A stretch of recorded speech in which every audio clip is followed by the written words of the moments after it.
Donald Trump was interviewed last night on Fox News by Sean Hannity, and one of the moments was particularly wild.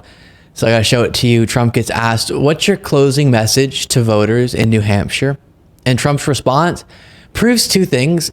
Number one, he can really only ever focus on one subject, and that's himself. And two, he's terrified about his legal cases. I'll explain both those points after watching the clip. Here it is. What is your closing message to the people of New Hampshire? It's very simple. It's make America great again. But I think very important, before we do this, because you were talking about the Supreme Court, they have two votes that are very important coming up. One is, as we discussed, we call it Colorado or whatever, but you know, I really believe they're going to leave the people to vote. Again, you're the leading candidate in both parties. You're leading the Democrats by many, many points. I mean, it's hard to imagine they would do. And most states have already approved it, as you know. Very few states have done that. This is Colorado and a couple of others at this moment. But they have another important, and that's immunity for the president. The president of the United States, and I'm not talking about myself, I'm talking about any president, has to have immunity. Because if you take immunity away from the president, so important, you will have a president that's not going to be able to do anything. Because when he leaves office, the opposing party, president, if it's the opposing party, will indict the president for doing something that should have been good, like Obama. So what's your closing message to the people of New Hampshire? That's the question. And his response is essentially, let's get back to what's important, okay? Me, I shouldn't be getting prosecuted because I was the president. And as you know, Sean, friend, in this great country, no one's above the law except for presidents and former presidents. It doesn't really matter the specifics. As long as I'm above the law, that's the important thing. That's the takeaway you should have from this. That's his closing message. I should be above the law. And of course, he's referencing, when he's talking about absolute immunity for presidents, the argument that his lawyers made in court, trying to get the entire federal election interference case thrown out based on the argument that Trump is immune from criminal prosecution because he was president. And before explaining the takeaways that I mentioned from the Trump clip, here's a quick reminder of just the sheer absurdity of the argument from Trump's lawyer and the back and forth between him and the judge. I asked you a yes or no question. Could a president who ordered SEAL Team 6 to assassinate a political rival who was not impeached, would he be subject to criminal prosecution? If he were impeached and convicted first. And so your answer is no. My answer is qualified yes. So Trump's lawyers arguing that if a president directed the assassination of his political opponent but wasn't impeached and convicted for it, they couldn't be criminally prosecuted. And by the way, if Trump had been convicted in the Senate for his attempts to block the peaceful transfer of power, do you really think that he would have complied? Probably not, would be my guess. If the election was illegitimate, according to him, and that justified acting in potentially illegal ways to prevent Biden from becoming president, how legitimate, according to Trump, would a bunch of politicians convicting him be? Now, the 2 points about the first clip. Number one, Trump can't think about anyone but himself. As I said, your closing message to voters is supposed to be about how your campaign is about improving the lives of the people you want to be your constituents, but he spends his time talking about how he should have immunity because otherwise he wouldn't be able to act illegally as president. And what's the fun in that? But the second point is, this shows just how terrified Trump and his lawyers are about their legal defense in the case. They know how strong Jack Smith's case is, and so they're going with the Hail Mary option.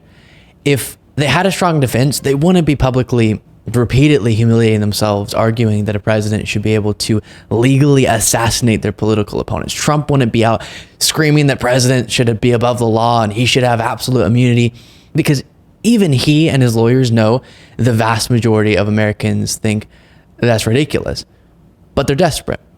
So because they likely have little hope in defending Trump against the allegations against him because he did the things and there's a lot of evidence to prove it, they'd rather just argue that regardless of what he did, he should be immune. So ignore the allegations altogether. He should just be above it. Come on. And Trump wrote to this effect on Truth Social recently in the middle of the night. Even events that cross the line must fall under total immunity. So he's nearly admitting that what he did may have crossed legal lines, but his argument is essentially, come on, give me a break. What's the guy got to do? Now, to address the idea that he's been pushing that a president won't be able to do anything if they could be prosecuted when they leave office, they'd just be frozen from fear as president. No, a president won't be able to do illegal things like, I don't know, disenfranchising millions of voters in a criminal conspiracy to block the peaceful transfer of power. That's right. So Trump's right. As a president, you wouldn't be able to do a whole lot of things, but those things happen to be illegal, which is good. At least for, in the case of Trump's actions, democracy-loving people. That's good for us. And by the way, moments like that once again remind us of, and we should point out to people, the contrast. We're experiencing, or about to, an election between a guy who essentially thinks becoming president is his only way to avoid prison, and then the other guy who is actually running a campaign about policies and solutions and running that campaign with a successful track record to back it up. And actually gets more stark because Trump has started to root against the economy recently, saying this. When there's a crash, I hope it's going to be during this next 12 months, because I don't want to be Herbert Hoover. The one president, I just don't want to be Herbert Hoover. And Biden called him out for that moment during a speech yesterday. Shrank public investment in education, infrastructure and education, have hollowed out communities, closing factories, leaving too many behind. And now, my predecessors like to say, America is a failing nation.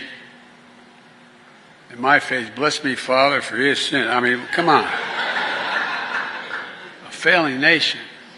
And by the way, did you hear he wants to see the stock market crash? Because he does not want it now. We're doing well. He acknowledging by that we're doing pretty damn well economically and getting better.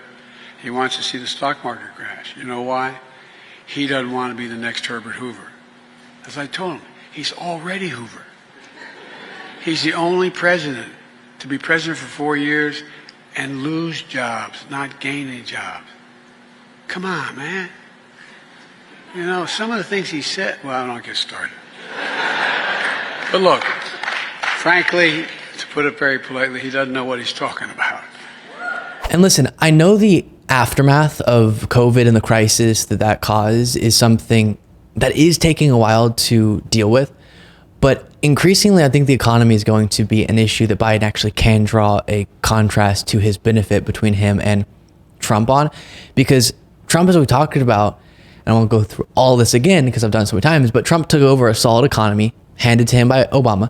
Economic trends continued, slowed by certain metrics such as job growth, and then collapsed during COVID. And any president, I'll always note, would have experienced an economic downturn because of the pandemic, but Trump made it worse because of his horrific mishandling of the crisis. And then Trump handed that disaster to Joe Biden.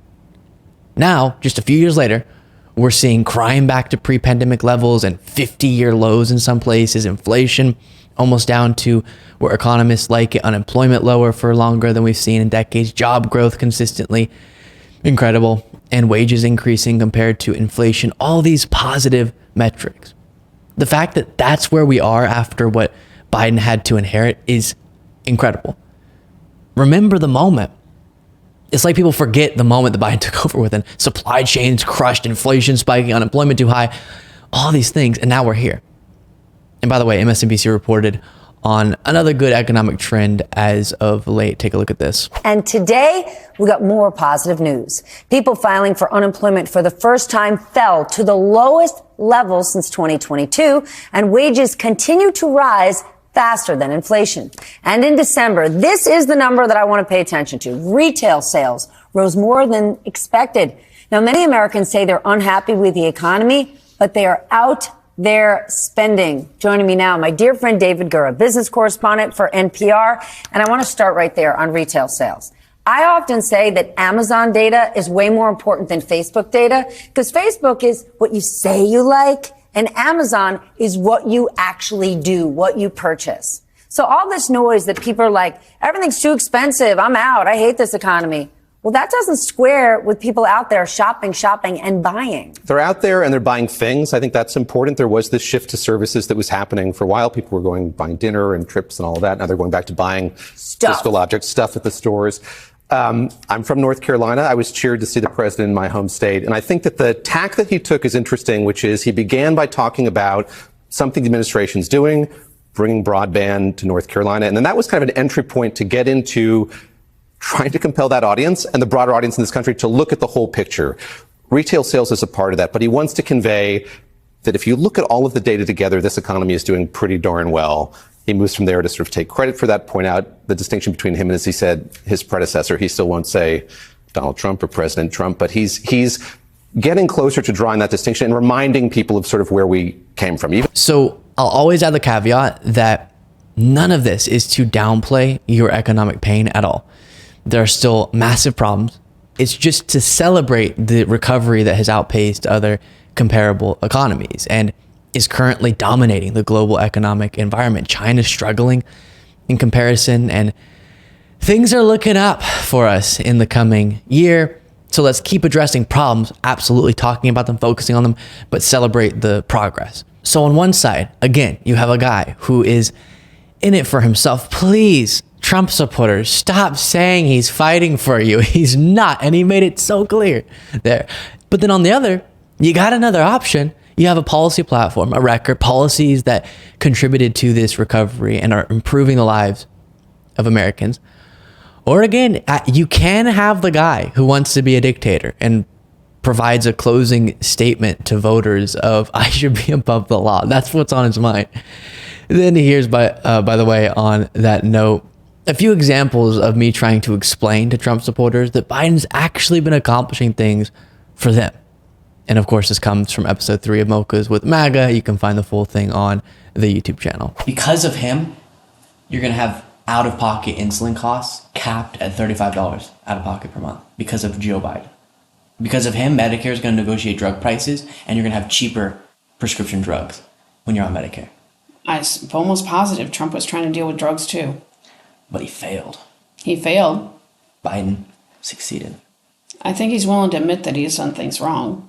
No, Trump isn't. Never. I've never heard him one single time. You never heard him one time say admit that he did something wrong? No. Infrastructure law, Inflation Reduction Act, the PACT Act expanded veterans health care, all these things under Biden. Chips and Science Act invested in American manufacturing, the American Rescue Plan.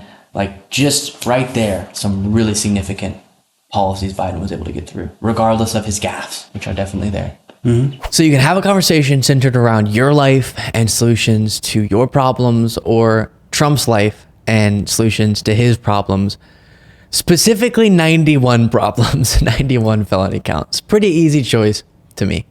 Make sure you are subscribed to the YouTube channel. If you want to go a step further, you can become a member at lukebeasleyshow.com/membership for as little as $5 a month. You get a daily bonus show Monday through Friday. Very exciting. So many stories we talk about. If ever you're thinking to yourself, why didn't Luke talk about this on the channel? That's because that's just a portion of the content I do. A bunch of content's being done on the bonus show. All these stories, you can't miss it. lukebeasleyshow.com/membership. Also, something that helps is hitting or tapping or clicking the alert bell thing. It's a little bell next to the subscribe button. You can click that too so that you get notifications when I upload videos. Thank you so much.